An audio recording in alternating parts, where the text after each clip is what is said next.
हाँ जी, नमस्ते, good morning. कैसे हैं आप सभी? सभी का स्वागत है आपका अपने इस यूट्यूब चैनल पर। कैसे हैं? कैसे चल रही है आपकी पढ़ाई? तो आज हम शुरुआत करने जा रहे हैं भारतीय इतिहास की महत्वपूर्ण सीरीज, जिसके अंदर हम प्राचीन भारत, मध्य भारत और आधुनिक भारत तीन इतिहास की बात करेंगे, तीन भागों की बात करेंगे। तो आज सबसे पहले हम शुरुआत करेंगे प्राचीन भारत की। उसके अंदर कौन कौन से टॉपिक्स आएंगे उनकी बात करेंगे, और इसके बाद में medieval history and modern history, मध्य और आधुनिक भारत की भी बात करेंगे। तो सभी का स्वागत है। कैसे हैं? ठीक है। तो आज से हम चले इसी जोश और जुनून के साथ शुरुआत करते हैं।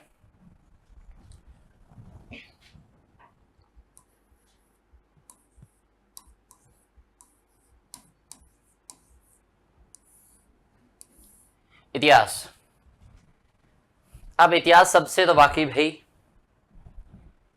अब इसमें देखो, हम तीन, हमारे सिलेबस में तीन हिस्ट्री है, तीन भाग है। एक तो प्राचीन भारत होगा, एक प्राचीन भारत,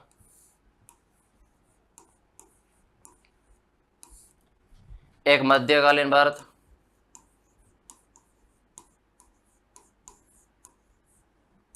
मध्यकालीन भारत, और एक होगा आधुनिक।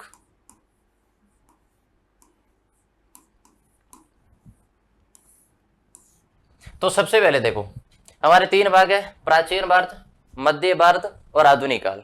ठीक है। तो अभी से हम शुरुआत करेंगे आज से एंशियंट हिस्ट्री की, प्राचीन भारत की, जिसके अंदर हम विभिन्न टॉपिक्स की चर्चा करेंगे कि ये कौन कौन से टॉपिक्स है हमारे, जिनकी हम चर्चा करेंगे। ठीक है। तो सबसे पहले हम बात करते हैं अपने एंशियंट हिस्ट्री की। ठीक है। तो देखिए,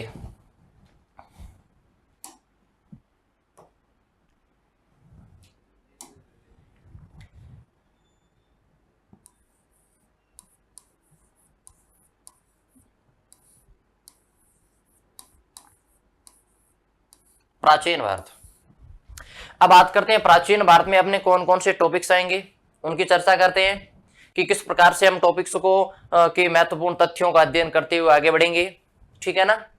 अच्छा, तो सभी सभी का एक बार फिर से स्वागत है आपका। ठीक है, गुड मॉर्निंग। अब देखिए, अब अपने प्राचीन भारत में कौन कौन से टॉपिक है, उन टॉपिक्स की बात करते हैं कि प्राचीन भारत में कौन कौन से टॉपिकों को अध्ययन करेंगे। सबसे पहले हम बात करेंगे इतिहास का परिचय से शुरुआत करेंगे। हम जीरो से शुरुआत करेंगे, इतिहास का परिचय जीरो से शुरुआत करेंगे। ठीक है ना? तो सबसे पहले परिचय की बात होगी, और परिचय के अंदर हम बात करेंगे शब्द विभाजन का, इतिहास की उपयोगिता क्या है, इतिहास क्यों पढ़ते हैं, इतिहास हमारे लिए क्यों महत्वपूर्ण है, उन सभी टॉपिकों की बात करेंगे, सभी महत्वपूर्ण तथ्यों का अध्ययन करेंगे। तो परिचय में इसके बाद में हम इतिहास का विभाजन करेंगे कि किस प्रकार से इतिहास को विभाजित किया गया है। ठीक है ना? इसके बाद में अपना दूसरा टॉपिक होगा सिंधु घाटी सभ्यता, सिंधु घाटी सभ्यता, सिंधु घाटी सभ्यता। ठीक है। और इसके अंदर पाषाण काल शामिल होगा। पाषाण काल, पाषाण काल के कौन कौन से भाग है, कौन कौन से उसके अंदर औजार यूज होते थे, उन्हें पाषाण काल क्यों कहते हैं, कौन कौन सी जगह पाषाण काल था, यानी कौन कौन से स्थल थे, भारत के किन क्षेत्रों में पाषाण काल सबसे पहले पत्थरों का उपयोग करता था, कौन कौन से पत्थर बने थे, उन सभी की चर्चा हम करेंगे आज और कल की क्लास में। 2 दिन अपने कंटिन्यू चलेगा, और इसके बाद में हम कंटिन्यूली सिंधु घाटी, वैदिक, प्राचीन भारत में धार्मिक बौद्धिक आंदोलन, सभी टॉपिक्सों की चर्चा करेंगे। जुड़े रहिएगा अपने साथ। सिंधु घाटी होगी, और इसके बाद में अपनी होगा वैदिक सभ्यता, वैदिक सभ्यता, वैदिक सभ्यता की ऋग्वेदिक आर्य थे। वैदिक सभ्यता के 2 भाग है, ऋग्वेदिक और उत्तर वैदिक। ठीक है ना? आर्य मूलत कहां से आए थे, कहां आकर बसे थे, आर्यों ने भारत में क्यों आए थे, उसके बाद में आने के बाद में भारत में क्या परिवर्तन हुए, सभी तथ्यों का अध्ययन करेंगे। बस आप जुड़े रहिएगा। इसके बाद में प्राचीन भारत में हुए धार्मिक आंदोलन की बात करेंगे। प्राचीन भारत में हुए धार्मिक आंदोलन की बात करेंगे। धार्मिक आंदोलन याद रखना, धार्मिक आंदोलन में जैन बौद्ध धर्म आएंगे, ठीक है ना। कुल धार्मिक आंदोलन कितने हुए थे? 62 संप्रदाय थे।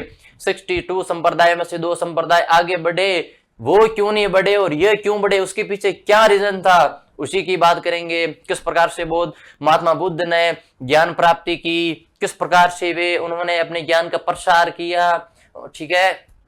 उनके दर्शन सिद्धांत, उनकी पुस्तकें, बौद्ध धर्म का साहित्य, सभी की चर्चा करेंगे, ठीक है।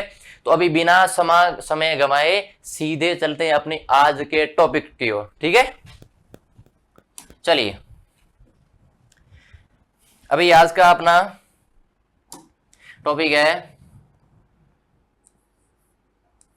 इतिहास का परिचय। आज का अपना टॉपिक रहेगा परिचय, इंट्रोडक्शन ऑफ हिस्ट्री, परिचय। अब हम परिचय के अंदर किस किस की बात करेंगे वो देखते हैं। परिचय के अंदर किस किस की बात करते हैं वो देखते हैं। तो सबसे पहले हम बात करते हैं परिचय की। तो इसका जो अंग्रेजी वर्ड है वो हिस्ट्री। इतिहास का जो अंग्रेजी वर्ड है वो हिस्ट्री।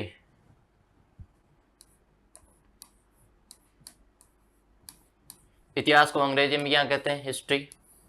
अब हिस्ट्री शब्द लिखने के पीछे मेन पर्पज क्या है? अपना पर्पज ये है कि हिस्ट्री शब्द है ये लैटिन भाषा के, ये शब्द है अंग्रेजी वर्ड का, और ये जो लैटिन भाषा के, लैटिन भाषा के शब्द है हिस्टोरिया से मिलकर बना है।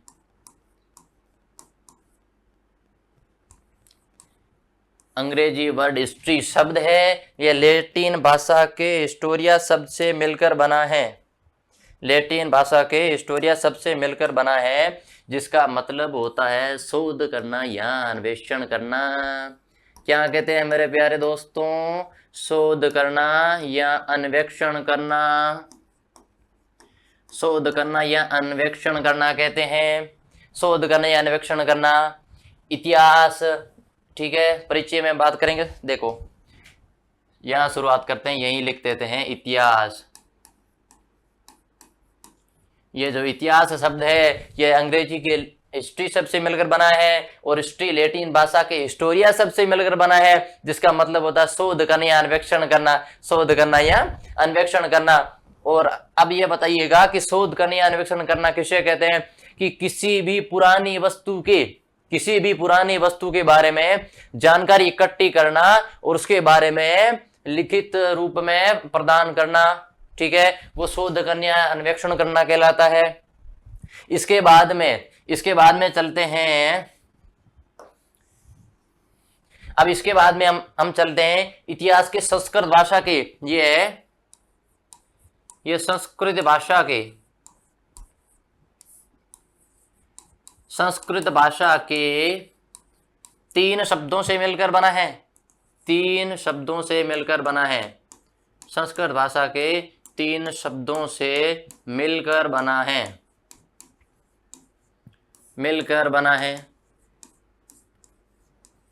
अब ये संस्कृत भाषा के 3 शब्द कौन कौन से, उनकी चर्चा करते हैं। तो आइएगा, ये संस्कृत भाषा आई है बीच में, तो संस्कृत भाषा का कोई ना कोई तो रोल होगा ना भैया, तभी तो बीच में आई है। तो संस्कृत भाषा का जो शब्द है उसकी बात करते हैं। इतिहास शब्द है ये संस्कृत भाषा के 3 शब्दों से मिलकर बना है, ठीक है। पहला इति। पहला शब्द कौन सा? इति। दूसरा शब्द है हा, और तीसरा शब्द है से। 3 शब्दों से मिलकर बना है, 3 अलग अलग शब्द है, ठीक है। इति, हा और शे। इति, हा और शे। पहला इति, दूसरा हा और तीसरा छे। इसकी बात करते हैं, ठीक है, कि इति का मतलब क्या होता है, हा का मतलब क्या होता है, शे का मतलब क्या होता है। इन्हीं 3 शब्दों से इतिहास की परिभाषा तय करते हैं कि कौन कौन से। देखिए, इति का मतलब होता है ऐसा ही। इति का मतलब होता है ऐसा ही। इति का मतलब होता है ऐसा ही। इति का मतलब होता है ऐसा ही। आ का मतलब होता है निश्चित रूप से। आ का मतलब होता है निश्चित रूप से, और से का मतलब होता है था। अब देखिए, ऐसा ही निश्चित रूप से था, जैसा हम वर्तमान में देखते हैं ऐसा उस समय हुआ होगा, ऐसा उस समय घटित हुआ होगा। भाई कैसे? एग्जाम्पल के तौर पर हम कह सकते हैं कि सिंधु घाटी सभ्यता में स्नानागार मिले, अन्नागार मिले, ठीक है, मातृ देवी की प्रतिमाएं मिली, तो उस आधार पर हम कह सकते हैं ना कि ऐसी एक सभ्यता हुई होगी जिसके अंदर धार्मिक प्रयोजन के लिए स्नानागार उपयोग करते होंगे। स्विमिंग पूल, आज का जो स्विमिंग पूल है वो उस समय यूज होता होगा, ठीक है। तो ये हमने जाना किसी इतिहास से। इतिहास का मतलब होता है ऐसा ही निश्चित रूप से था, जैसा हम वर्तमान में देखते हैं ऐसा उस समय हुआ होगा, इसे इतिहास कहते हैं। तो इतिहास की यह होगा शब्द विभाजन। अब चलते हैं कि इतिहास की उपयोगिता क्या है, कि इतिहास पढ़ना क्यों जरूरी हो गया। कुछ इतिहासकार कहते हैं, कुछ विद्वान कहते हैं कि भाई इतिहास पढ़ना तो बहुत जरूरी है। तो किस आधार पर बहुत जरूरी है, इसी की बात करते हैं। तो सबसे पहले हम बात करते हैं इतिहास की उपयोगिता क्या है, कि इतिहास की उपयोगिता क्या है।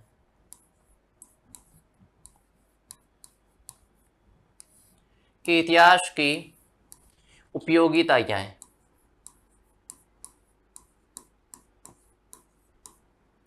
कि इतिहास की उपयोगिता क्या है, हम इतिहास क्यों पढ़ते हैं, हमें पढ़ना क्यों जरूरी है, सभी की चर्चा करेंगे। बने रहिएगा, ठीक है ना, कि जब तक बने रहिएगा, नो टेंशन, बिल्कुल ठीक है।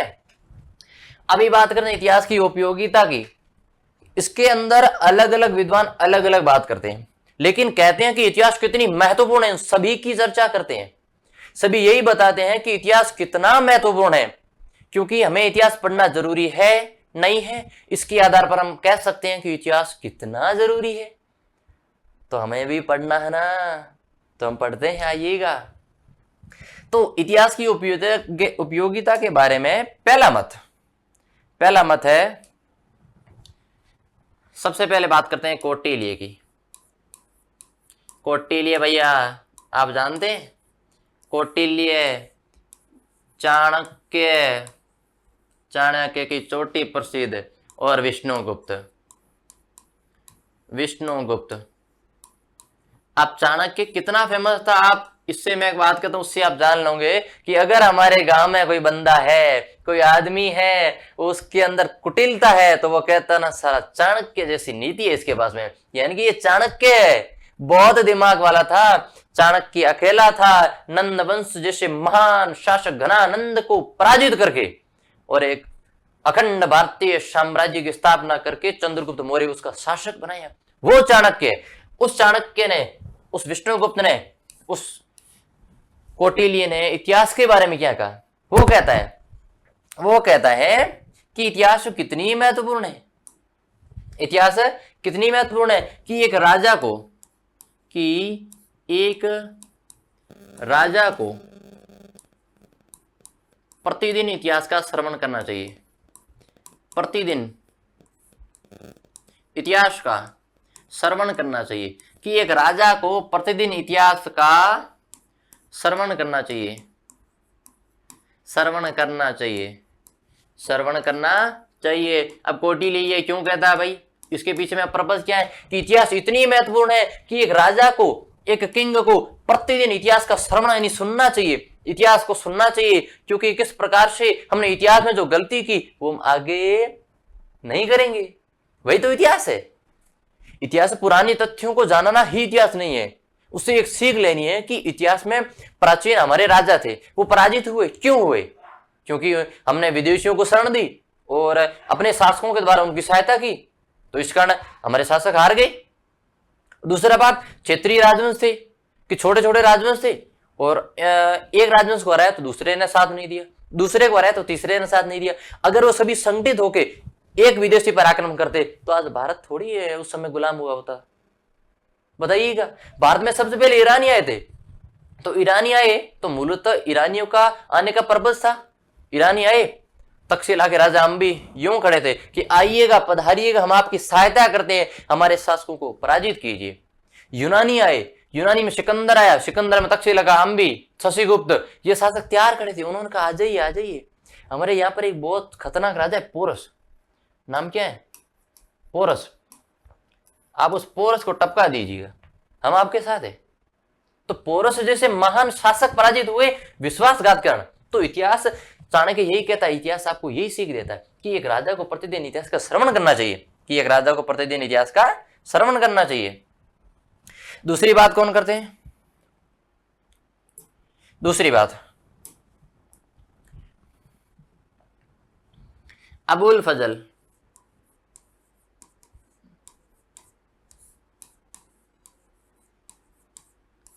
अबुल फजल जी क्या कहते हैं, और चाणक्य की एक पुस्तक, विष्णुगुप्त की पुस्तक कौन सी है, अर्थशास्त्र, याद रखना अर्थशास्त्र।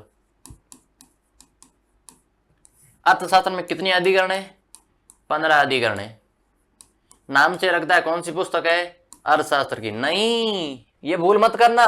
अगर आपसे एग्जाम में सीधा पूछ ले कि अर्थशास्त्र का मुख्य विषय क्या है, अर्थशास्त्र एक राजनीति विषय है। अर्थशास्त्र की बुक का जो मुख्य विषय है वो राजनीति विषय है। एक राजा को कौन से कर्तव्य करने चाहिए, किन कर्तव्यों पर अडिग रहना चाहिए, उन सभी की बात किसमें की है, अर्थशास्त्र में मिलती है, सभी की बात मिलती है। चाणक्य बड़ी अच्छे से इसका व्याख्या करता है और कहता है कि एक राजा के लिए उपयोगिता वह है कि वो जनता के लिए हितकर हो। हितकर वह नहीं जो राजा को अच्छा लगे, हितकर वह तो जनता को अच्छा लगे, वो हितकर है। ठीक है। अबुल फजल, अबुल फजल, अबुल फजल का ग्रंथ कौन सा है, अबुल फजल का ग्रंथ कौन सा आप जानते हो ना,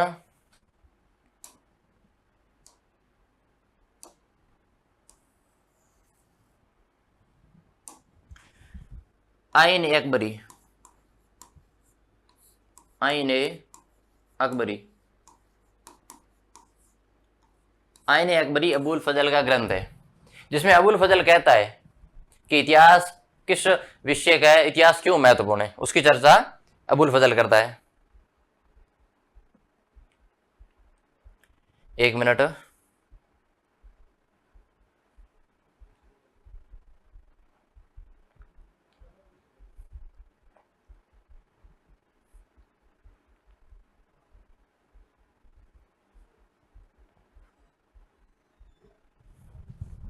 चलिएगा, सॉरी, अभी चलते हैं अबुल फजल। अबुल फजल क्या कहता है कि इतिहास एक ऐसा चिकित्सालय है, कि इतिहास एक ऐसा चिकित्सालय, इतिहास एक ऐसा चिकित्सालय है, ऐसा चिकित्सालय, चिकित्सालय का मतलब होता है अस्पताल।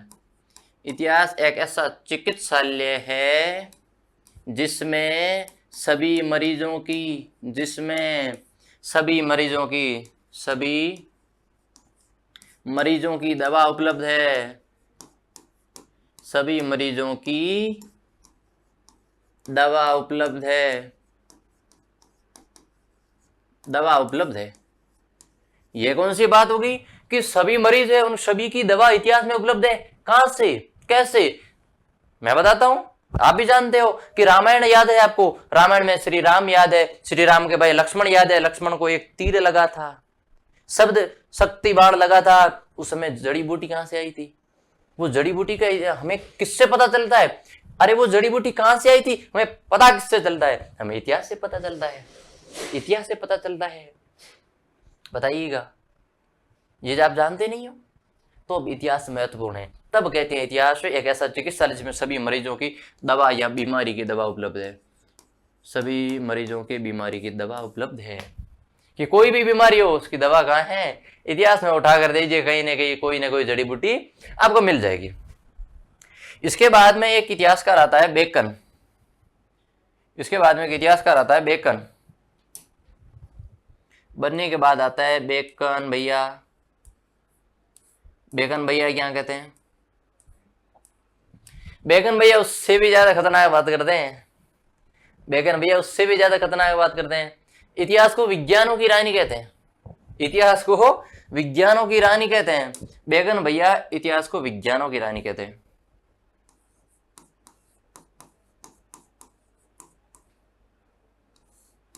विज्ञानों की रानी, इतिहास को विज्ञानों की रानी किसने कहा, याद रखना। किसने?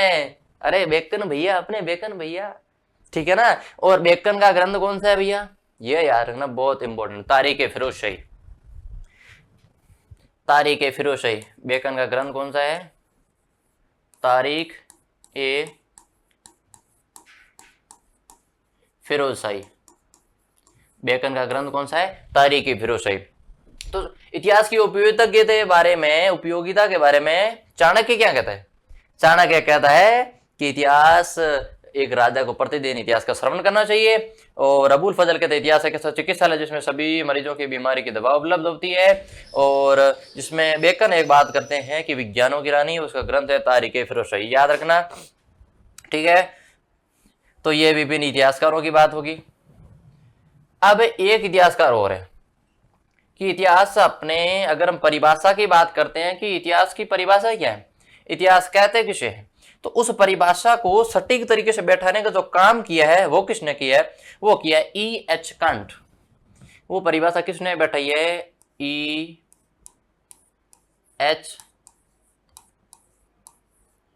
कांट। E.H. कांट ने, E.H. कांट ने परिभाषा कही है कि अतीत एवं वर्तमान के मध्य, एक तरफ अतीत एवं वर्तमान, अतीत एवं वर्तमान के मध्य चलने वाले निरंतर संवाद को इतिहास कहते हैं। कैसे?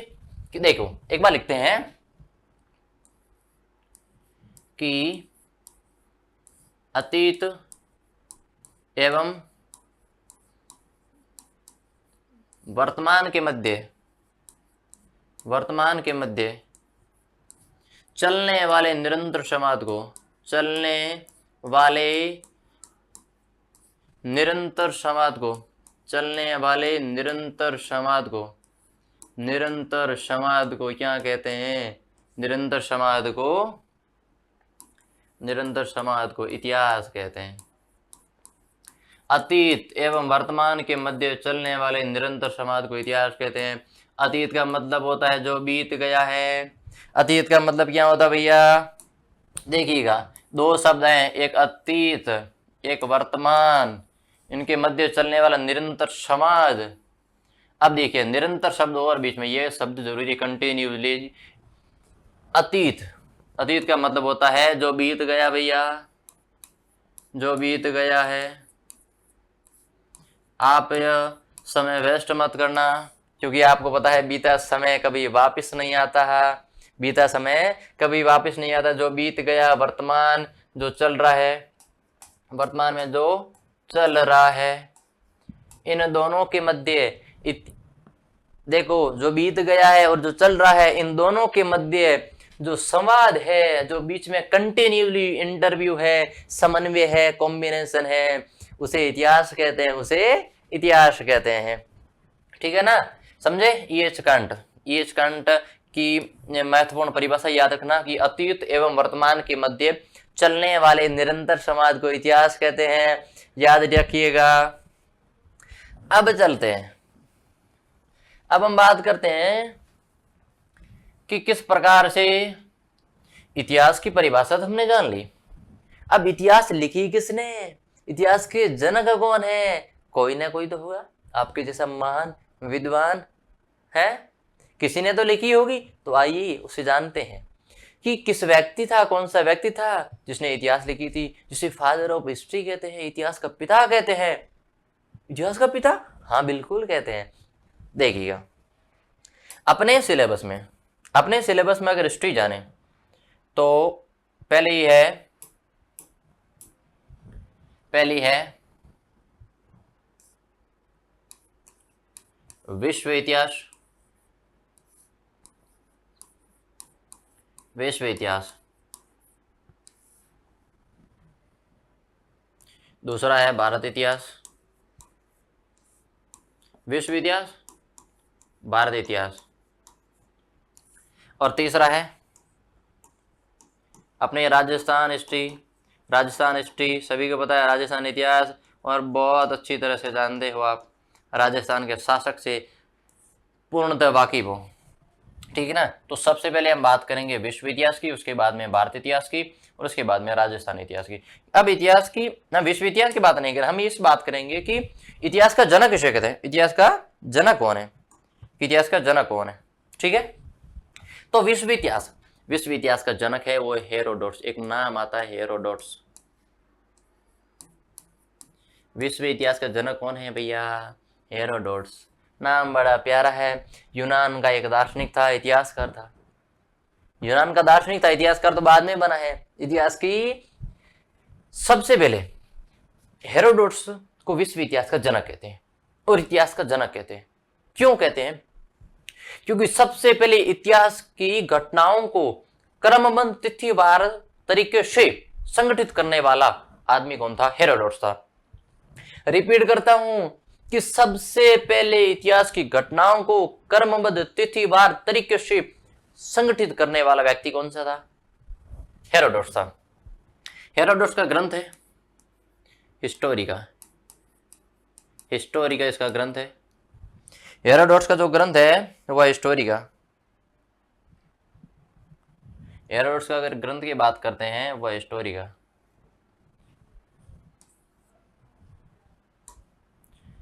हिस्टोरिका, हेरोडोट्स के ग्रंथ की बात करते हैं तो वह हिस्टोरिका। हेरोडोट्स था कहाँ का, यूनान का था भैया। यूनान का व्यक्ति था जिसने विश्व इतिहास की रचना कर डाली, विश्व इतिहास का जनक कहते हैं। एक व्यक्ति का नाम आएगा सिसरो, एक व्यक्ति का नाम आएगा सिसरो। सिसरो हेरोडोट्स को विश्व इतिहास का पिता कहते हैं, यानी कि इतिहास का पिता कहते हैं, father of history, father of history कहते हैं।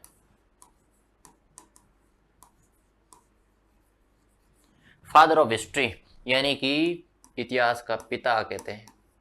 यानी कि याद रखना, हेरोडोट्स को इतिहास का पिता किसने कहा है, सिसरो।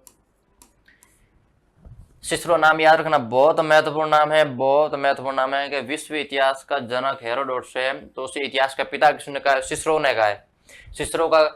सिसरो इतिहास का पिता कहते हैं हेरोडोट्स को। और दूसरा हेरोडोट्स का ग्रंथ कौन सा है, हिस्टोरिका। हेरोडोट्स का ग्रंथ कौन था, हिस्टोरिका। एक इसका नाम याद रखना, संस्कृत नाम है हरिदत्त। हेरोडोट्स का संस्कृत नाम देके, संस्कृत नाम तो नाम आता है हरिदत्त, हरिदत्त। हरी हरी बोल, हरी हरी बोल भाई, हरिदत्त है, ठीक है ना। हेरोडोट्स का संस्कृत नाम, हिंदी नाम कौन सा है, हरिदत्त। अब बात करते हैं कि भारत इतिहास के जनक कौन है भैया। तो भारत इतिहास के जनक कौन है,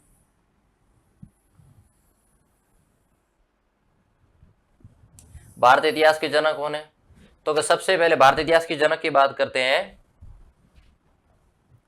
भारत इतिहास के जनक महर्षि कृष्णद्वैपायन वेदव्यास, महर्षि कृष्णन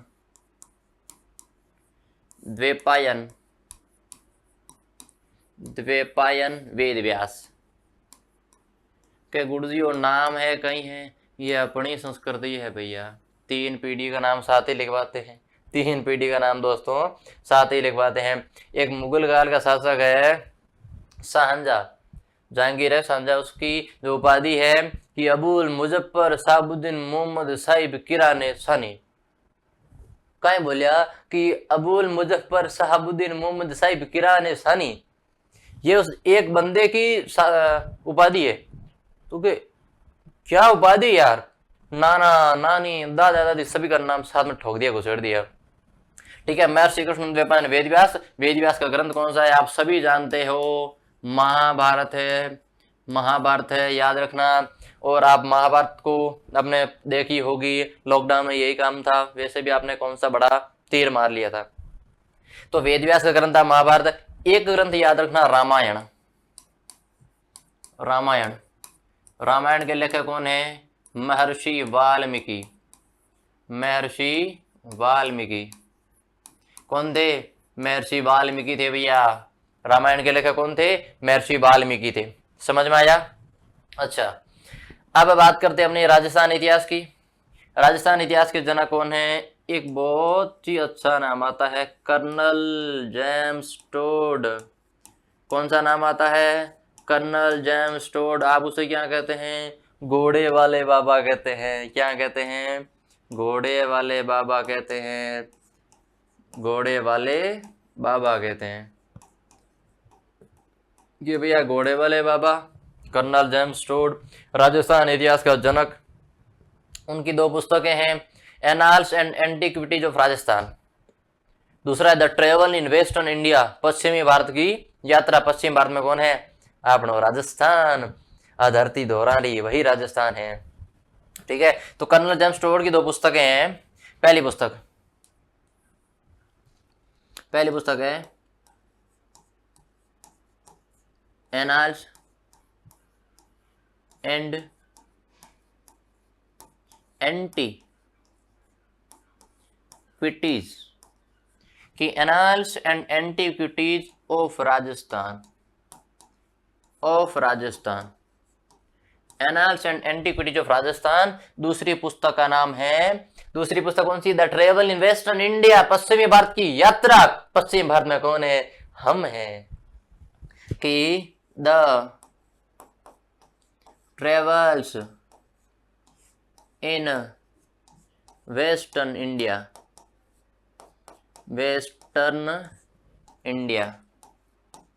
अगर हिंदी ट्रांसलेट की बात करें, पश्चिमी भारत की यात्रा, पश्चिमी भारत की यात्रा।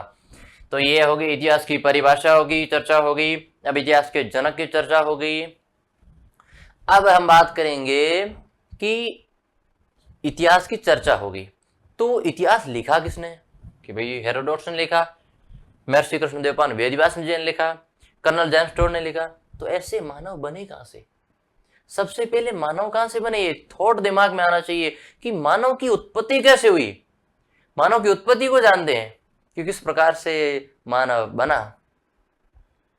सबसे पहले मानव की खोज कहां पर हुई, इसके बाद में भारत में कहां से मिला, कौन कौन से मानव थे, क्या पैदा होते हुए आपके जैसे खूबसूरत बच्चे पैदा हुए थे? नहीं भैया नहीं, उससे पहले तो बहुत शानदार पैदा हुए थे, आपसे भी खूबसूरत थे। देखोगे ना तो भाई दिल गदगद हो जाएगा कि कैसे कैसे रहते थे। काश अगर हम ऐसे होते तो मजा आ जाता भाई। न पढ़ने का झंझट, बस जंगल में बैठे रहते हो, जिंगल आला करते रहते, कोई मतलब नहीं था। लेकिन अभी पढ़ाई हो गई है तो पढ़ना जरूरी है, क्योंकि इस पढ़ाई से, इस लिपि से, इस भाषा से सोच समझ और विकास उत्पन्न हुआ है। इसी विकास का फायदा उठाइएगा और अपने जीवन में सफल होइएगा। ठीक है ना? ठीक है।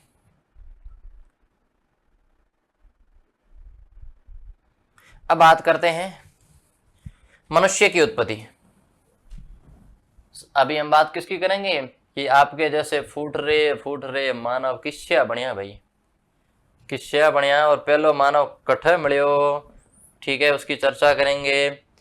तो अब अपना टॉपिक रहेगा मानव का विकास।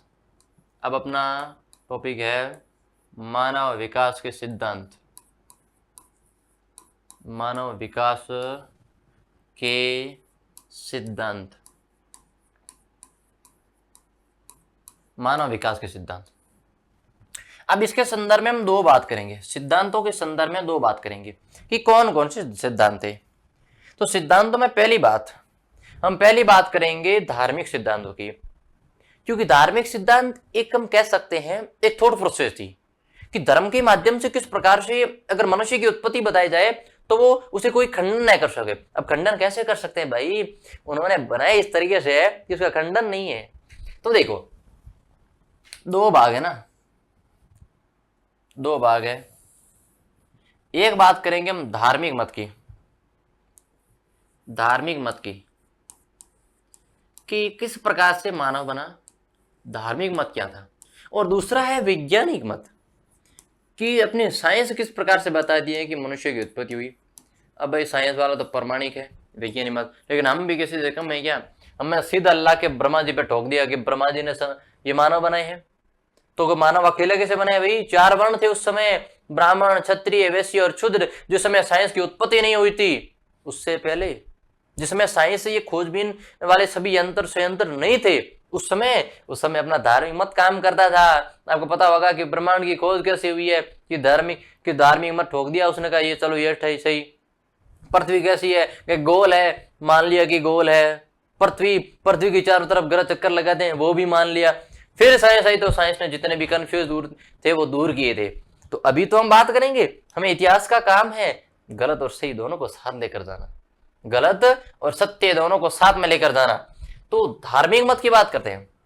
धार्मिक मत में अगर मनुष्य की उत्पत्ति बात करते हैं, वो किससे हुई है? आदि ब्रह्मा से। आदि ब्रह्मा से मनुष्य की उत्पत्ति हुई है। अब ये देखो आदि ब्रह्मा है, तो हम सबसे पहले इसकी बात करते हैं, धार्मिक मत की।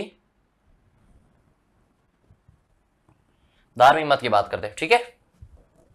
चलो ये धार्मिक मत, कि अपना धार्मिक मत क्या कहता है? धार्मिक मत कहता है कि मनुष्य की उत्पत्ति आदि मानव से हुई है, आदि ब्रह्मा से, सॉरी, मनुष्य की उत्पत्ति आदि ब्रह्मा से हुई है, आदि ब्रह्मा से हुई है, आदि ब्रह्मा से हुई है। अभी आदि ब्रह्मा है कौन से हुई?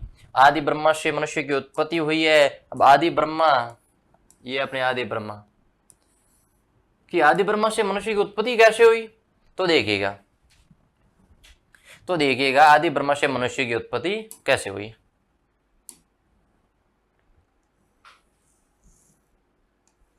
ये अपने ब्रह्मा जी, ये ब्रह्मा जी, ठीक है, और ये सूट वूट लगाए खड़े हैं, ये पैर है। अब पैर थोड़ा सही नहीं है, ब्रह्मा जी गुस्सा मत करना, ठीक है ना, कि ब्रह्मा जी गुस्सा ना कर दे भाई, मेरे हाथ पैर ऐसे ना कर दे। ये ब्रह्मा जी थे। अब इससे याद रखना कि किसकी उत्पत्ति कैसे हुई है।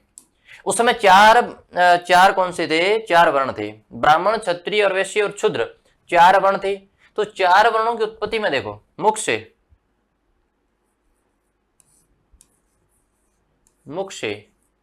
से क्या हुई है? ब्राह्मण की उत्पत्ति मानी जाती है, मुख से ब्राह्मण की उत्पत्ति मानी जाती है।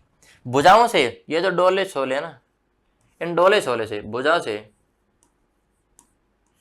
से क्षत्रिय। अब याद रखना इसी के आधार पर उनका काम था, क्षत्रिय और ये जंगा। अब जंगा का काम है पूरे दिन है मेहनत करना।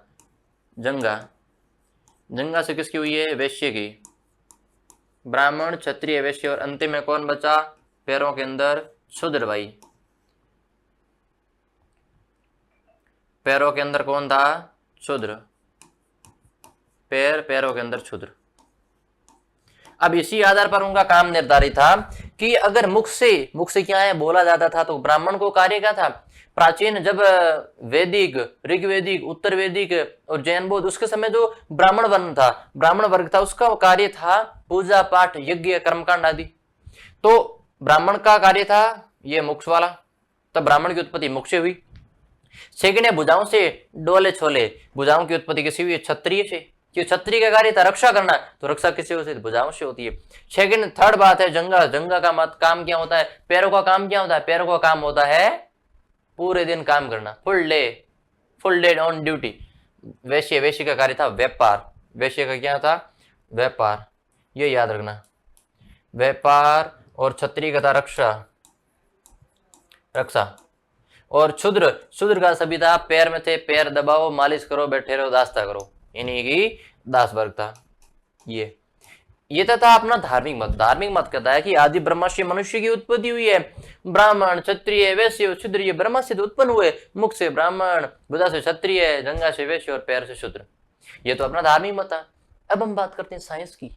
वैज्ञानिक मत कौन सा था? उस वैज्ञानिक मत के आधार पर हमें यह पता चलेगा कि किस प्रकार से ये मानव की उत्पत्ति हुई है, कौन कौन से मानव बने हुए हैं, कौन कौन सा आपको पूर्वज है। कहता था ना, बांदरा है अपना पूर्वज, वानर है, कपि है, उसी की बात करेंगे कि कपि किस प्रकार से अपना पूर्वज है, उसकी बात करते हैं। अब अपना मत जो होगा वो मत होगा वैज्ञानिक मत। अब अपना मत कौन सा होगा? वैज्ञानिक मत।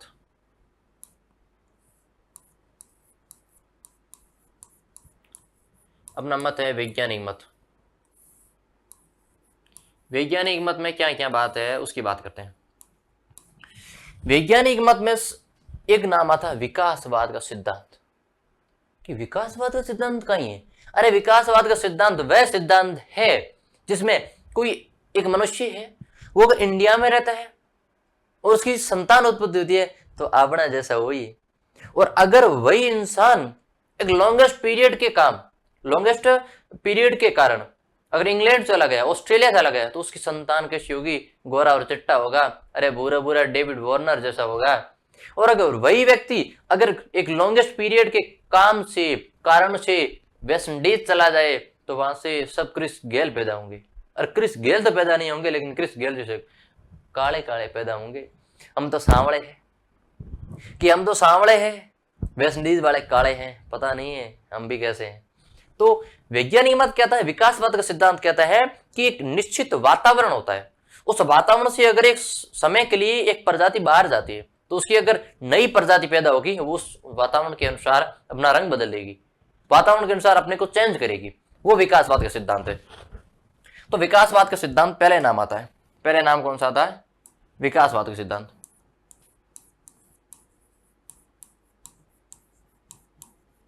विकासवाद का सिद्धांत।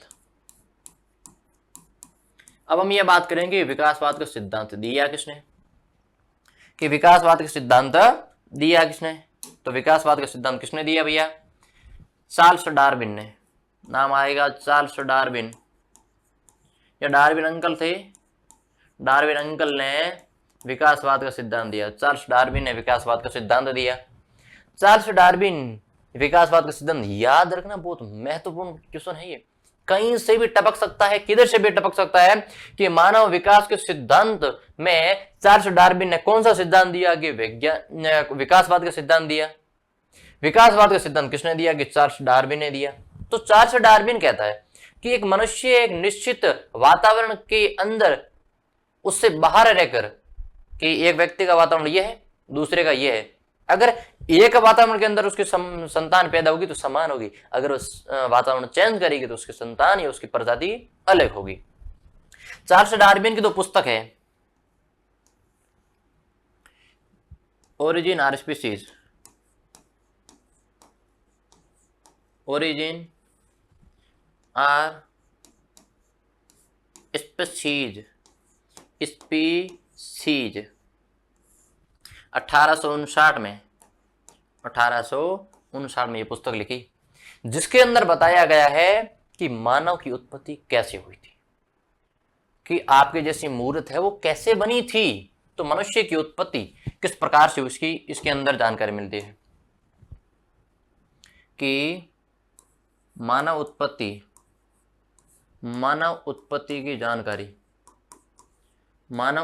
की जानकारी मिलती है इस बुक के अंदर, इस किताब के अंदर। विकासवाद का सिद्धांत किसने दिया? जल्दी से बताओ। चार्ल्स डार्विन ने दिया। चार्ल्स डार्विन की पहली पुस्तक कौन सी है? तो चार्ल्स डार्विन की पहली पुस्तक है ओरिजिन ऑफ स्पीसीज। कब लिखी? 1859 में। उसमें लिखा गया है कि मनुष्य की उत्पत्ति किस प्रकार से हो। तो दूसरी बात कौन सी है? दूसरी पुस्तक कौन सी है? दूसरी पुस्तक है द डिसेंट ऑफ मैन। दूसरी पुस्तक कौन सी है? Descent of man. Descent of man 1871,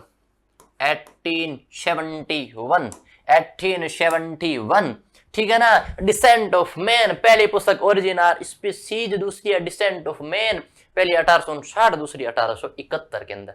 चलिएगा, डिसेंट ऑफ मैन में किसकी बात की है भैया? डिसेंट ऑफ मैन के अंदर बात कही है कि मनुष्य की मानव कपी का मतलब होता है वानर। कपी का मतलब होता है वानर के काफी नजदीक है। वानर के काफी नजदीक है भैया, नजदीक है। ये कौन सी बात हुई? हम कहां से बंदर के नजदीक हो गए? कहते हैं ना हमारे पूर्वज बंदर थे। तो आज मैं सारी कहानी बताऊंगा कि बंदर किस प्रकार से अपने पूर्वज थे और किस प्रकार से बंदर से वैसे जैसे आपके जैसे सुंदर मुखड़े पैदा हुए। ठीक है, अब बंदर अपने पूर्वज थे उसकी सारी कहानी आज समझेंगे। कि सालों ने दिमाग खराब कर दिया कि बंदर आपके पूर्वज थे, बंदर आपके पूर्वज थे। आज सगड़ंगे बात कर कि बंदर किस प्रकार से पूर्वज थे। उससे पहले हम दो बात करेंगे कि एक पहला विश्व में मानव कहाँ पैदा हुआ, दूसरी बात करेंगे भारत में मानव पैदा कहाँ हुआ। उसके बाद में मनुष्य की जितनी भी सीरीज है, मनुष्य के जितने भी पूर्वज है, उनकी सभी की बात करेंगे विद आपको फोटो दिखाएंगे आपके जैसे हैंडसम हैंडसम, ठीक है। तो सबसे पहले अब हम बात करते हैं किसकी, कि विश्व में पहला मानव कहाँ पैदा हुआ, कि विश्व में पहला मानव कहाँ पैदा हुआ। देखते हैं खोज कहां पर हुई, पैदा तो पता नहीं कहां पर हुआ। अब बात करते हैं विश्व के पहले मानव की,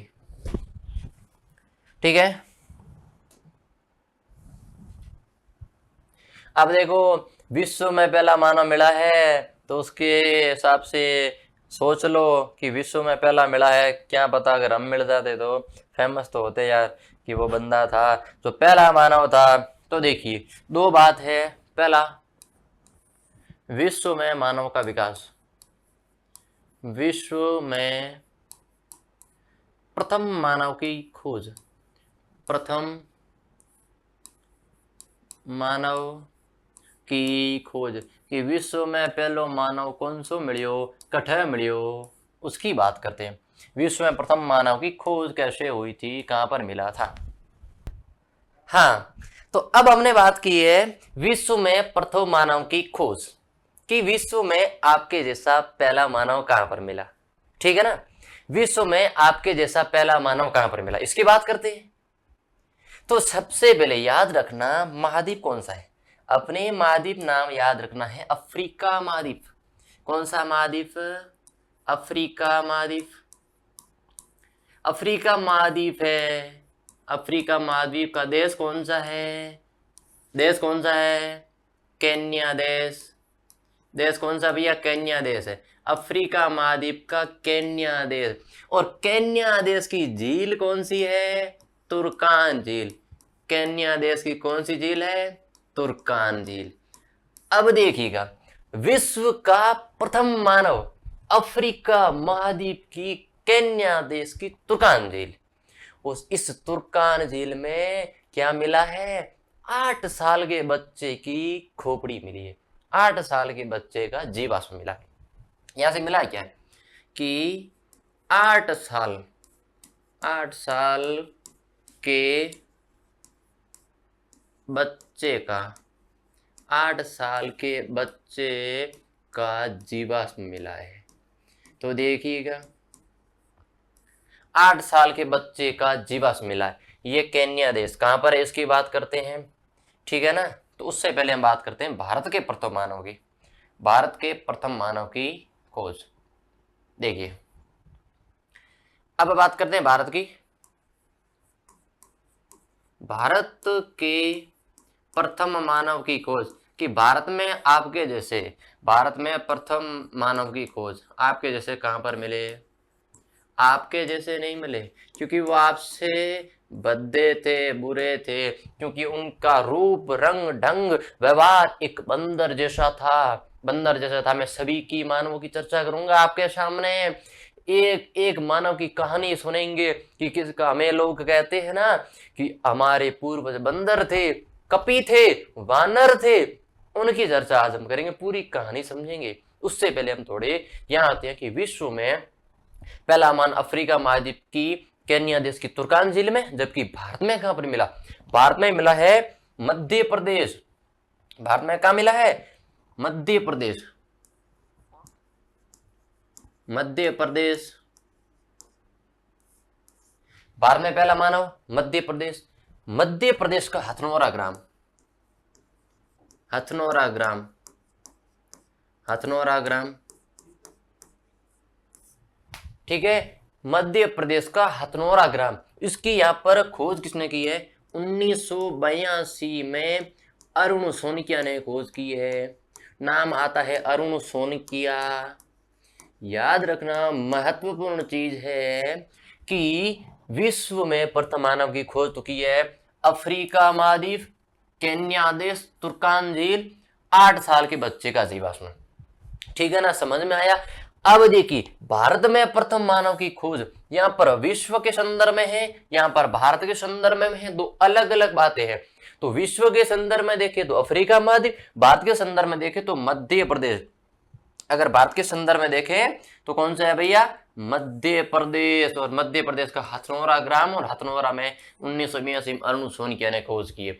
यहाँ पर क्या मिला है, होमो इरेक्टस मानव की अवशेष मिले हैं, होमो इरेक्टस अवशेष। अब देखेंगे कि होमो इरेक्टस कैसा होता है, इसके बाद में इसकी चर्चा करेंगे। क्या मिला है, होमो इरेक्टस मानव मिला है, होमो इरेक्टस मानव मिला है। कौन सा मानव, होमो इरेक्टस। तो आपको विश्व के और भारत के संदर्भ में मानव का कंसेप्ट क्लियर हुआ। ओके, अब चलते हैं आगे। उससे पहले हम बात करेंगे कि अफ्रीका महाद्वीप का जो ये केन्या देश था, जिसकी तुर्कान झील थी, वो कहां पे है, मैप के अंदर थोड़ा देखते हैं। तो चलिएगा, अपना पहला मैप किधर है भैया, ये रहा, ये रहा।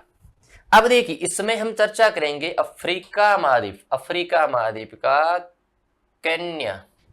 तो देखिएगा ये केन्या है, ये क्या है, केन्या है। देश कौन सा है, केन्या है। और तुर्कान झील है, ये क्या है, तुर्कान झील। तुर्कान झील ये है अपनी तुर्कान झील, ये है केन्या देश, ये केन्या देश। तो केन्या देश के उत्तर में तुर्कान झील के पास में विश्व का प्रथम मानव है। यहां लिख दीजिएगा, विश्व का प्रथम मानव मिला है, विश्व का प्रथम मानव मिला है, मानव मिला है, ताकि आपको समझ में अच्छी तरह से आ जाए ना। इसलिए मैंने यहाँ आपको मैप ले आया हूं, ताकि आपको यह समझ में आए कि ये तुर्कान का है, केन्या का है। ठीक है, ओके। अब आगे चलते हैं, अब आगे चलते हैं। तो देखिए अब हम चर्चा करेंगे विश्व के सभी मानव, यानी कि मानवों की प्रजातियां कौन कौन सी थी। हमें कहते हैं ना, बंदर हमारे मानव थे, प्रजाति थी, हमारे पूर्वज थे। देखते हैं कैसे लगते थे। आइएगा आइएगा आइएगा आइएगा, सीधा चलते हैं यहाँ पे। आ गए हमारे शौकीन, ये आए भैया, ये आए। देखिएगा सबसे पहले किसकी बात करेंगे, इन भैया की बात करेंगे। ये भैया, सबसे पहले ये भैया चलते ऐसे हैं, चलते कैसे देखिएगा, इनके ये पैर और ये हाथ सभी जमीन पर टिके हुए हैं। यानी कि विश्व का जो पहला मानव है, उसकी चर्चा करते हैं। रामापिथेकस, विश्व का पहला मानव कौन सा है, रामापिथेकस। नाम लिख देते हैं सबसे पहले, देखिएगा रामापिथेकस,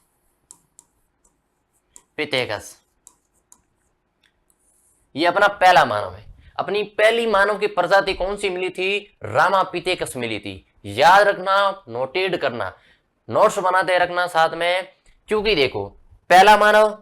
अब रामापिथेकस के बारे में अगर चर्चा करें हम, तो रामापिथेकस की विशेषता क्या थी। रामापिथेकस की विशेषता यह थी कि ये सीधे चलने की कोशिश, अब ये कहां से सीधे चलने की कोशिश करेगा, नहीं कर पाएगा ना।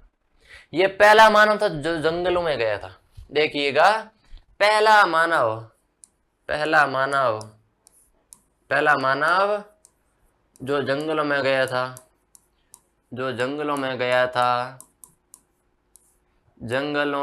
गया था, विश्व का पहला मानव जो जंगलों में गया था, रामापिथेकस। नाम याद रखना।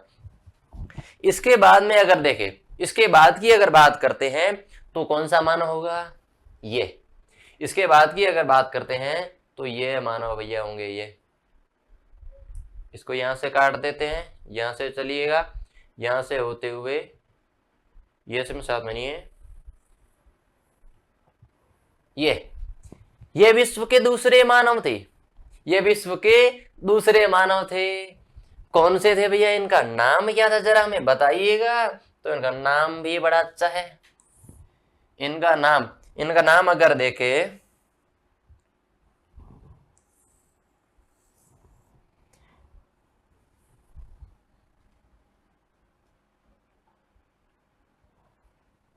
कहाँ गए?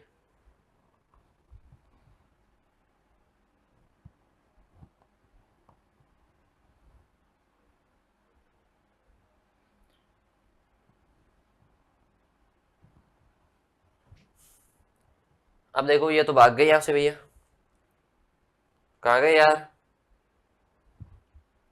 चलिएगा कुछ ना, हम सीधे नाम से ही उनकी चर्चा करते हैं, ठीक है? नाम से ही इनकी चर्चा करते हैं।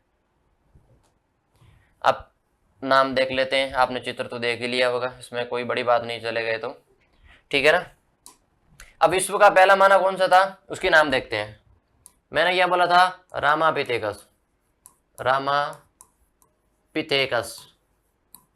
विश्व का पहला मानव रामापिथेकस। विश्व का दूसरा मानव ऑस्ट्रेलोपिथेकस, ऑस्ट्रेलोपिथेकस। विश्व का दूसरा मानव ऑस्ट्रेलोपिथेकस, ऑस्ट्रेलोपिथेकस। तो हमने दो की चर्चा कर ली थी। अब वो आपने पिक्चर देख ही ली होगी, कोई बड़ी बात नहीं, और नेट पर भी मिल जाएगी। आपने लिखना कि मानव के आदि पूर्वज कौन कौन से थे, विच फोटो तो मिल जाएगी कहीं पर भी गूगल पे, गूगल बाबा जिंदाबाद, ठीक है ना। तो अब देखिए, विश्व का जो पहला मानव है रामापिथेकस। पहला मानव तो जंगलों में गया था। ये क्या था? जंगलों में गया था, जंगलों में गया था। पहला मानव जो जंगलों में गया। दूसरा मानव ऑस्ट्रेलोपिथेकस मैदानों में गया, मैदानों में गया। सीधे चलने का असफल प्रयास, याद रखना, सीधे चलने का असफल प्रयास, सीधे चलने का असफल प्रयास, सीधे चलने का असफल प्रयास किया था। सीधे चलने का असफल प्रयास किया था। सीधे चलने की कोशिश तो की थी, लेकिन ये भाग पीठ का भाग है जो इस तरफ से मुड़ा हुआ ही रहा था। मैदान में गया था, सीधे चलने की कोशिश की थी, असफल प्रयास किया था। मानव का आदि पूर्वज कहते हैं इसे। मानव का सबसे पुराना, आदि का मतलब होता पुराना, आदि पूर्वज, सबसे पुराना पूर्वज कहते हैं, आदि पूर्वज कहा जाता है। मानव का सबसे आदि पूर्वज कहे तो ऑस्ट्रेलोपिथेकस नाम आएगा। मानव, पहला मानव रामापिथेकस, ठीक है, दूसरा मानव ऑस्ट्रेलोपिथेकस, याद रहेगा ना अच्छी तरह से। अब तीसरा मानव है होमो इरेक्टस, होमो इरेक्टस। चलिएगा,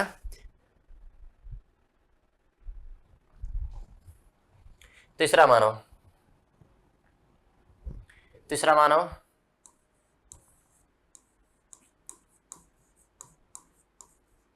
होमो हेबिलस, होमो हेबिलस।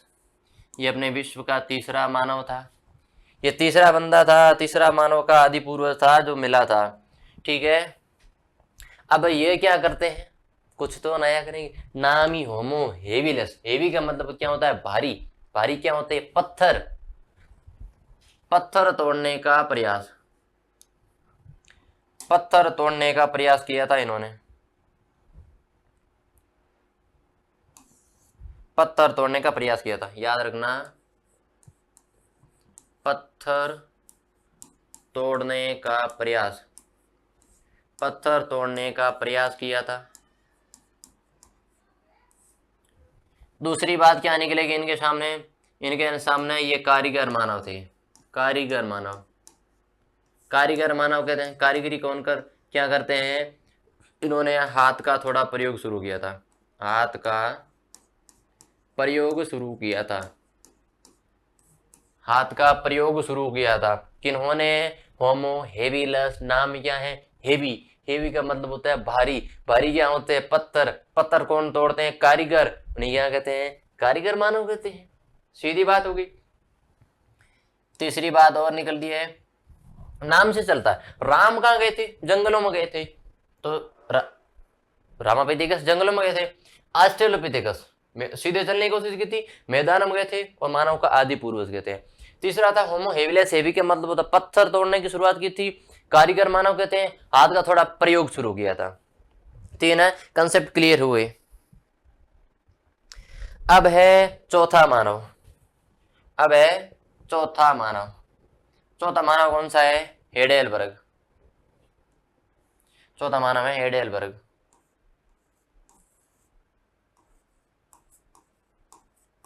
हेडेलबर्ग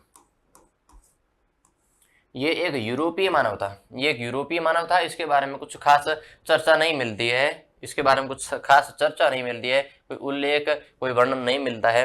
पांचवा मानव कौन सा था भैया? होमो इरेक्टस। होमो इरेक्टस ये बड़ा चर्चिला आदमी है। चर्चिला आदमी है भाई। कैसे है देखते हैं अभी देखते हैं कैसे है। होमो इरेक्टस भारत में पाया गया पहला मानव। कहां मिला? नर्मदा घाटी, मध्य प्रदेश, हथनोरा ग्राम। कब खोजा? 1982। किसने खोजा? अरुण सोनिकिया ने। याद रखना महत्वपूर्ण चीज है। तो सबसे पहली बात क्या आती है कि होमो इरेक्टस मानव कौन सा था? तो भारत में खोजा गया पहला मानव था। भारत में खोजा गया पहला मानव था। सीधा लिखते हैं, भारत में खोजा गया पहला मानव। भारत में खोजा गया पहला मानव कौन सा था? होमो इरेक्टस। होमो इरेक्टस इसने क्या किया? आग का आविष्कार किया। दो चीज है, आग का आविष्कार किया था इसने, आग का उपयोग नहीं किया था मेरे दोस्त मेरे भाई। आग का आविष्कार किया था। आग का आविष्कार करना अलग बात है, आग का उपयोग करना अलग बात है। आविष्कार इसने निर्माण किया था, उपयोग नहीं किया था। ये कच्चा मांस खाता था, कच्चे मांस खाते थे, इसने कभी पकाकर भोजन नहीं किया। लेकिन आग का आविष्कार कैसे हो इसके बारे में एक चर्चा है। एक कहानी है, मनगढ़ंत कहानी है, हो भी सकती है सही भी है। हम उस कहानी को जानते हैं कि होता यूं है, एक व्यक्ति है होमो इरेक्टस। होमो इरेक्टस होमो इरेक्टस एक बार जंगल में बैठा था, एक बांस वृक्ष के नीचे। तभी बांस वृक्ष के घर्षण के कारण वहां पर आग लग गई। अब होमो इरेक्टस बेचारा सोच रहा है ये है क्या, सारा जल रहा है, यहाँ पे दुख रहा है, यहाँ से भी जल रहा है, मामला या फंडा क्या है। तो उसने सोचा यार क्या, चलो एक बार तो भागते हैं उससे, जो भी है जल तो रहा है शरीर, ये यहां से दूर गया। तब इसका भोजन है वो पेड़ के नीचे रह गया था, कच्चा भोजन था। जब पेड़ के नीचे भोजन रहा, आग बुझी, ये वापस आया तो भोजन पक गया था आग के कारण। जब भोजन पका, जिसने कहा जैसा है तो मेरा भोजन, बड़ी मेहनत से लाया हूं, बड़ी मेहनत की है इसके लिए, तो खा तो लेता हूं, जैसा तैसा है। उसने खा लिया तो बड़ा स्वादिष्ट लगा। उसने कहा ओ तेरी, ये क्या है, so elegant, so beautiful, just looking a, वाह, ये मामला क्या है, इतना टेस्ट कैसे आ गया, इतना स्वाद कैसे आ गया। भोजन तो मैं हमेशा करता हूं, आज ये ऐसी कौन सी चीज लग गई जिससे इतना टेस्ट आ गया, आनंद आ गया। उसने कहा, फिर उसको पता नहीं था ये आ गया, इसने इग्नोर किया। इसने कहा जो भी है अपने छोड़ो, अपने भोजन मिल गया अच्छा है। ये कहानी तो ये हुई, एक कहानी तो ये हुई। दूसरी कहानी कहती है कि एक बार एक आदि मानव पत्थर की शिला के नीचे बैठा था। तभी ऊपर से एक पत्थर गिरा उसके सामने और दो पत्थर के टकराने से आग पैदा हुई। उसने सोचा ये ऐसे क्या हुआ। उसने बहुत सारे पत्थर रगड़े, नई आग पैदा हुई। उसने सोचा समान पत्थर रगड़ाए, समान पत्थर एक दूसरे पर मारे, तब आग पैदा हुई। उसने कहा अच्छा ये इससे पैदा होती है। इसने यूं किया, आग लगी, प्रयास की, आग लगी। वो मानव था अगला मानव, निएंडरथल। चलिएगा निएंडरथल की ओर चलते हैं। अगला मानव कौन सा है? निएंडरथल। निएंडरथल मानव है, वो क्या कहता है? वो सबसे पहले तो उपयोग करेगा आग का, इसके बाद में लिपि का निर्माण करेगा। ठीक है, चलिएगा निएंडरथल मानव कौन सा मानव है? 5 नंबर का निएंडरथल।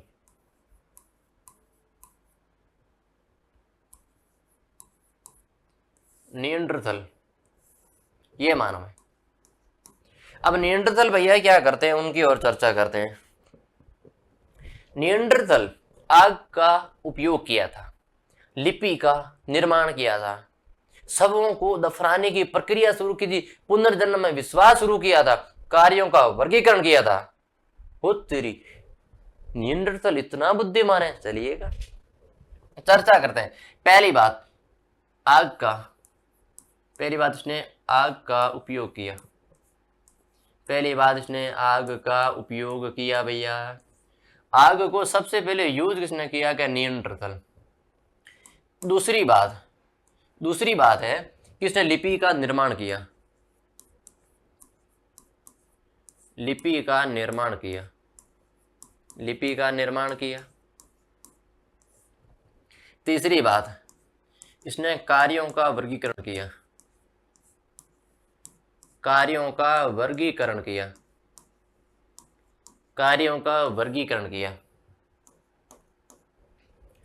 आग का उपयोग किया, लिपि का निर्माण किया, कार्यों का वर्गीकरण किया।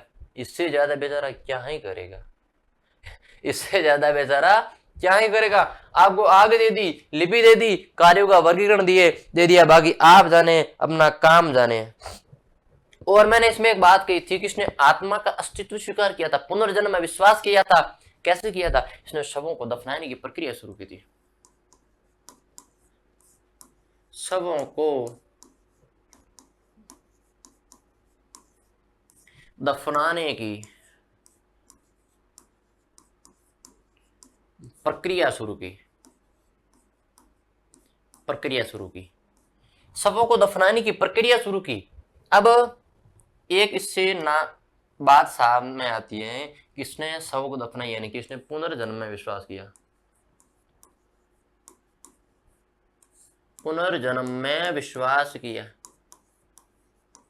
पुनर्जन्म में सबसे पहले विश्वास किसने किया? तो कह सकते हैं निएंडरथल मानव ने सबसे पहले पुनर्जन्म में विश्वास किया। इसके साथ इसने आत्मा का अस्तित्व स्वीकार किया। आत्मा का अस्तित्व, एक ही बात है,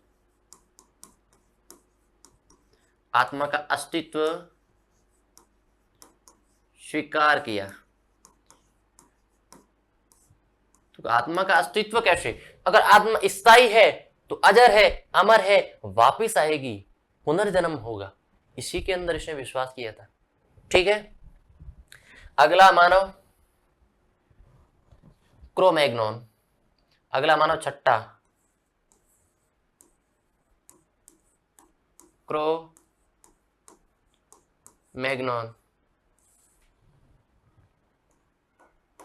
क्रोमैग्नन क्या कहता है? क्रोमैग्नन मानव कहता है मानव का सबसे निकटतम पुरुष कहते हैं, और बुद्धिमान था, थोड़ा खोपड़ा बड़ा था, हेलमेट की तरह इसकी खोपड़ी थी, मतलब तेज नहीं थी लेकिन बड़ी थी। तेज तो होमो सैपियंस से कम थी, लेकिन क्या थी? थोड़ी बड़ी थी खोपड़ी। कैसे? क्रोमैग्नन की अगर बात करते हैं तो क्रोमैग्नन की बात में सबसे पहले यह बुद्धिमान था, खोपड़ी का आकार बड़ा था, खोपड़ी का आकार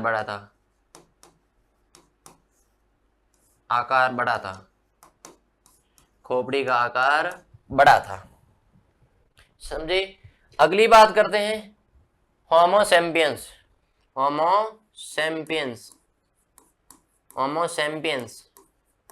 नाम क्या था? होमो सैपियंस, आधुनिक मानव। इसे आधुनिक मानव करते हैं, होमो सैपियंस, आधुनिक मानव कहते हैं इसे। आधुनिक मानव, ये आधुनिक मानव है, हमारे जैसा है, लेकिन हमसे थोड़ा सा पुराना है, पाषाण काल का मानव है, पाषाण काल से आगे का मानव है। इसके बाद में हम बने, आपके जैसे बने, बुद्धिमान, बुद्धिजीवी, टेक्निकल, साइंस, जितनी भी कहे वो आप हो, सबसे बुद्धिमान आप हो। ये होमो सैपियंस, क्रोमैग्नन, निएंडरथल आपके आगे पानी भरते हैं, बस आप ही हो सब। अभी चलते हैं, हमने अभी क्या क्या पढ़ा इसकी चर्चा करते हैं। पहले तो हमने पढ़ा इतिहास का परिचय, पढ़ा हमने हमने इतिहास का परिचय पढ़ा, हमने इतिहास के जनक कौन थे उनको पढ़ा, हमने मानव का विकास पढ़ा, हमने मानव के सिद्धांत पढ़े, मानव के विकास के सिद्धांत, विकास सिद्धांत। चौथा, मानव की प्रजातियां पढ़ी, मानव की प्रजातियां पढ़ी। अभी हम बात करेंगे, इतिहास का विभाजन करेंगे, हम इतिहास का विभाजन करेंगे, इतिहास का विभाजन। अब देखिएगा हमने क्या क्या पढ़ा था। सबसे पहले हमने पढ़ा था परिचय, जिसके अंदर हमने शब्द विभाजन किया था, परिभाषा जानी थी, ठीक है, उपयोगिता जानी थी। इसके बाद में हमने जनक कौन से, विश्व इतिहास के, भारतीय इतिहास के, राजस्थान इतिहास के जनक कौन कौन से, उनकी चर्चा की थी। मानव के विकास के सिद्धांत, हमने दो सिद्धांत पढ़े, एक धार्मिक सिद्धांत, दूसरा कौन सा था, वैज्ञानिक सिद्धांत। हमने मानव की प्रजातियां पढ़ी, कौन कौन से मानव थे, कौन कौन सी प्रजातियां रहती थी, उन सभी की चर्चा की थी हमने। अब हम इतिहास का विभाजन करेंगे कि इतिहास को किस प्रकार से समझा जाता है, इतिहास को कौन कौन से पार्ट में डिवाइड किया गया है, हमारे लिए कौन कौन से महत्वपूर्ण है, हमारे लिए सभी महत्वपूर्ण, जो सिलेबस में वो महत्वपूर्ण है, ठीक है।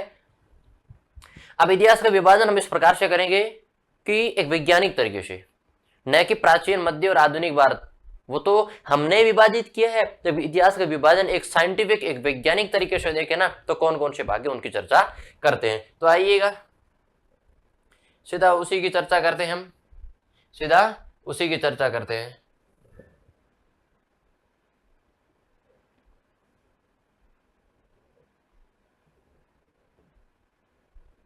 सीधी उसी की चर्चा करते हैं।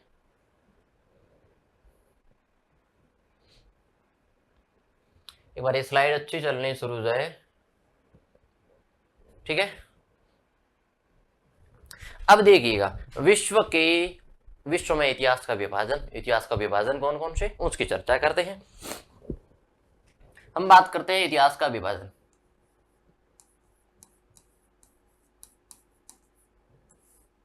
इतिहास का विभाजन, इतिहास का विभाजन कौन कौन से भाग है, किस प्रकार से इतिहास को शॉर्ट तरीके से समझा जाता है, इतिहास को विभाजित क्यों किया गया, क्योंकि एक बड़ा भाग है। अगर जैसे एक पेड़ है, अगर उस पेड़ को काट दिया, काटना अच्छी बात नहीं है, ठीक है, पेड़ लगाते हैं, जबकि एक उदाहरण के लिए एक पेड़ को काटा, और उस पेड़ की अगर गट्ठरों की जरूरत है तो उन पेड़ को काटेंगे, छोटे छोटे भाग करेंगे, फिर लेकर जाएंगे, आसानी होगी। तो वही इतिहास का विभाजन करते हैं। इतिहास को समझने के लिए हमने आसान तरीके ढूंढे, कौन कौन से। पहला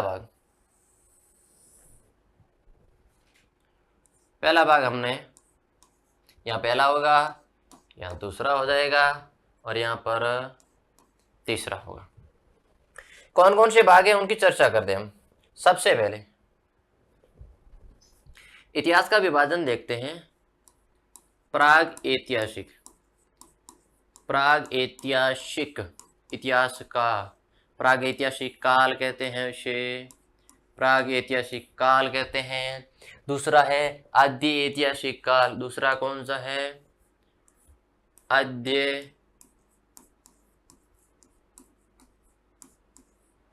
ऐतिहासिक काल। तीसरा है ऐतिहासिक काल, तीसरा है ऐतिहासिक काल। तीन काल हो गए, प्राग ऐतिहासिक, आद्य ऐतिहासिक और ऐतिहासिक। तीन काल में इतिहास को विभाजित किया गया है। अब देखिएगा, चर्चा करते हैं।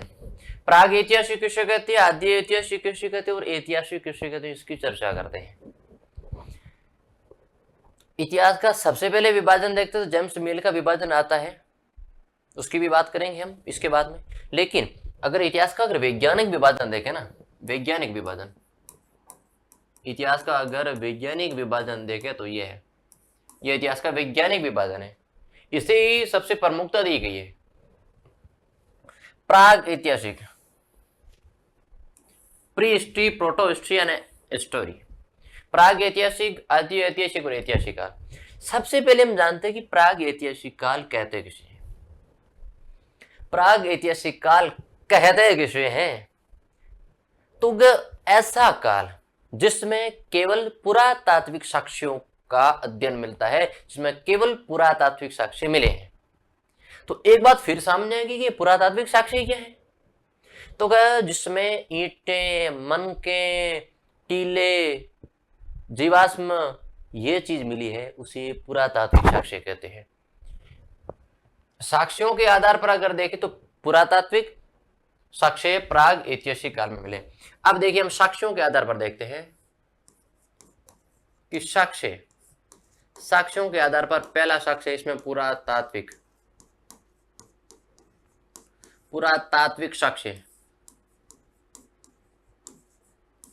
पुरातात्विक साक्ष्य जिसमें केवल ईंटें, मनके, टीले, स्नानागार, अन्नागार, जीवाश्म इस प्रकार की चीजें मिली है, मनके इस प्रकार की चीजें मिली, बर्तन, मृदभांड, इन चीजों को पुरातात्विक साक्ष्यों के अंदर रखा गया है।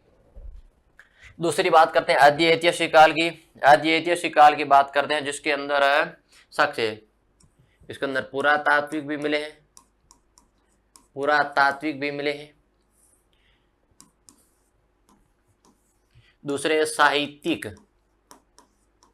अगर साहित्यिक स्रोतों की बात करें, साहित्यिक साक्ष्यों की बात करते हैं जिसके अंदर लिखित चीज होगी। लेकिन यह एक ट्विस्ट है कि साहित्यिक स्रोत मिले हैं लेकिन भैया पढ़ नहीं पाए, कोई इतना कोई विद्वान नहीं है कि आदि ऐतिहासिक काल की लिपि को पढ़ लिया हो। सभी ने प्रयास किया है, नहीं पढ़ पाए, आज तक आदि ऐतिहासिक काल की लिपि को नहीं पढ़ पाए। अब आपके मन में एक थॉट आता होगा कि आदि ऐतिहासिक काल की लिपि यानी कि सिंधु घाटी की लिपि नहीं पढ़ी है, तो सिंधु घाटी सभ्यता है वो आदि ऐतिहासिक काल में ही तो है। यही तो बात समझनी है। प्राग ऐतिहासिक काल में पुरातात्विक और उसके अंदर है मुख्य टॉपिक होगा, जो मुख्य है वो है पाषाण काल। अब आप कहेंगे पाषाण काल यहाँ क्यों लिखा है, तो पाषाण काल में ऐसी एक भी चीज नहीं मिली है जो लिखी हुई है, उसके अंदर लिपि का निर्माण हुआ ही नहीं है, केवल पुरातात्विक साक्ष्यों के आधार पर ही निर्भर है, ये केवल पुरातात्विक साक्ष्यों के आधार पर निर्भर है। दूसरी बात की आदि ऐतिहासिक काल जिसके अंदर पुरातात्विक साहित्यिक दोनों स्रोत मिले, तो दोनों स्रोत में लिखे हुए हैं तो पढ़े भी गए, नहीं साहित्यिक आज तक पढ़े नहीं गए, इतना कोई विद्वान पैदा ही नहीं हुआ कि साहित्यिक स्रोत पढ़ ले। ठीक है, इसके अंदर कौन कौन से टॉपिक है, तो इसके अंदर एक ही टॉपिक है, नहीं 2 टॉपिक है, याद रखना इसके अंदर 2 टॉपिक है। कौन कौन से टॉपिक है उनकी चर्चा करते हैं। पहला है सिंधु घाटी सभ्यता। आपको पता होगा सिंधु घाटी सभ्यता भारत, पाकिस्तान, अफगानिस्तान 3 देशों में फैली है। सबसे प्राचीन सभ्यता, विश्व की प्रथम नगरीय सभ्यता, सभी की चर्चा करेंगे, बस सभी की चर्चा करते रहेंगे, हर टॉपिक को क्रम से चलेंगे, बस आप अपना साथ बनाए रखिएगा, इसी तरह हम चर्चा करते रहेंगे। सिंधु घाटी और दूसरी है वैदिक सभ्यता।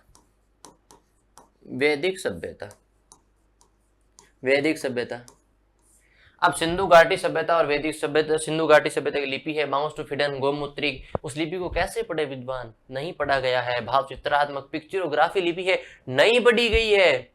अब तीसरा काल आ गया ऐतिहासिक काल। अगर ऐतिहासिक काल की चर्चा करें तो देखिएगा, इसके अंदर पहला पुरातात्विक साक्ष्य, सेकंड साहित्यिक स्रोत, और तीसरा मिला है और विदेशी विवरण। अब विदेशी अपने बारे में कब लिख पाएंगे, जब हमारी यहाँ की लिपि को समझ पाएंगे, हमारी यहाँ की लिपि को समझ पाए, यानी कि इस लिपि को पढ़ा गया है और इसके बारे में लिखा भी गया है, इस लिपि के बारे में पढ़ा भी गया है और लिखा भी गया है, तब हम कह सकते हैं प्राग ऐतिहासिक काल एक छोटा बच्चा है जिसे लिखना नहीं आता है। प्राग ऐतिहासिक काल एक छोटा बच्चा है जिसे लिखना नहीं आता है, केवल वो क्या करेगा, हरकतें करेगा, चार्ट बनाएगा, अपने हाथों से, अंगुलियों से वो करेगा, रेत खा सकता है, दूसरा कुछ नहीं करेगा। सेकंड है बच्चा थोड़ा बड़ा हुआ, उसकी भाषा बोलने लग गई, वो बोलने लग गया, लेकिन अपने समझ में ना पड़े, पल्ले ही ना पड़े, उसकी ऐसी भाषा है, अब क्या कहे, उसकी ऐसी भाषा को बच्चे सभी के घर समझ लेना, उसकी ऐसी भाषा को समझ नहीं पाते, तब हो गए आदि ऐतिहासिक काल में फर्राटेदार गालियां निकल रहा, फर्राटेदार, और सभी को समझ में आ रही है। वो क्या होगी? ऐतिहासिक काल होगी। फर्राटेदार लिख रहा है तो वो ऐतिहासिक काल होगी, हमें समझ आ रहा है वो ऐतिहासिक काल होगी। वो लिख भी रहा है, हम पढ़ भी रहे हैं, पढ़ भी रहा है, दोनों कर रहे हैं, तो ऐतिहासिक काल। ठीक है, और इसके अंदर बात करते हैं 6वीं शताब्दी से, 6वीं शताब्दी से लेकर 6वीं शताब्दी से लेकर तक इसका जो समय ऐतिहासिक काल के अंदर आएगा, समझे? अच्छा, एक बार रिपीट करते हैं कि कौन कौन सी चीजें निकली है। इतिहास का विभाजन कौन कौन से भाग है? प्राग ऐतिहासिक काल, आदि ऐतिहासिक काल, तीसरा ऐतिहासिक काल। तो प्राग ऐतिहासिक के अंदर पुरातात्विक साक्ष्य होंगे, पाषाण काल इसका टॉपिक होगा। दूसरी बात करते हैं आदि ऐतिहासिक, जिसमें पुरातात्विक और साहित्यिक दोनों है, जिसके अंदर सिंधु घाटी होगी और वैदिक सभ्यता होगी। तीसरे है पुरातात्विक, साहित्यिक और विदेशी विवरण, 6वीं शताब्दी से लेकर आगे तक चला है। ये इतिहास का विभाजन हो गया। अभी हम बात करेंगे, अपना टॉपिक कौन सा रहेगा आज का? अभी हम पाषाण काल की बात करेंगे कि पाषाण काल को किस प्रकार से समझा जाए, कि पाषाण काल अगर है उसमें पुरातात्विक साक्ष्य, तो कौन कौन से पुरातात्विक साक्ष्य मिले, कौन कौन से स्थल मिले हैं, उन सभी की चर्चा करेंगे हम, समझे? प्रागैतिहासिक, आदि ऐतिहासिक और ऐतिहासिक काल, और इसके अंदर होगा पाषाण काल। ये इस प्रकार से अगर हम हर टॉपिक की चर्चा करेंगे, अगर आपका साथ बना रहेगा, सभी टॉपिकों की बेहतरीन तथ्यों का, महत्वपूर्ण तथ्यों का अध्ययन करते हुए साथ चलेंगे, समझे? अब देखिएगा, हमने आज इतिहास के परिचय को संपूर्ण तरीके से समझा है, जिसके अंदर हमने इतिहास का परिचय जाना है, इतिहास के जनक कौन है उनके जाना है, इतिहास की उपयोगिता क्या उसके बारे में हमने चर्चा की है, इतिहास की उपयोगिता क्या उसके बारे में हमने चर्चा की है, इतिहास के महत्वपूर्ण कौन कौन से साक्ष्य मिले हैं, पुरातात्विक, साहित्यिक, इतिहास का विभाजन भी हमने जाना है, आदि पूर्वजों के सिद्धांत को भी जाना है, कौन कौन से आदि पूर्वज थे, मानव का विकास कैसे हुआ, उन सभी की चर्चा हमने की है। तो यही तो आज का अपना टॉपिक था। अगर हम थोड़े इस टॉपिक को आगे चले कि पाषाण काल के बारे में थोड़ी हम चर्चा करें कि पाषाण काल क्या है, किस प्रकार से इसे पाषाण काल का है, ये कितना युग था, कितना समय चला था, कौन कौन से स्थल मिले, कौन कौन से भाग है इसके, कौन कौन सा समय चला है, उसकी चर्चा करेंगे हम। ठीक है, अब देखिएगा, अब मैं कंटिन्यू करते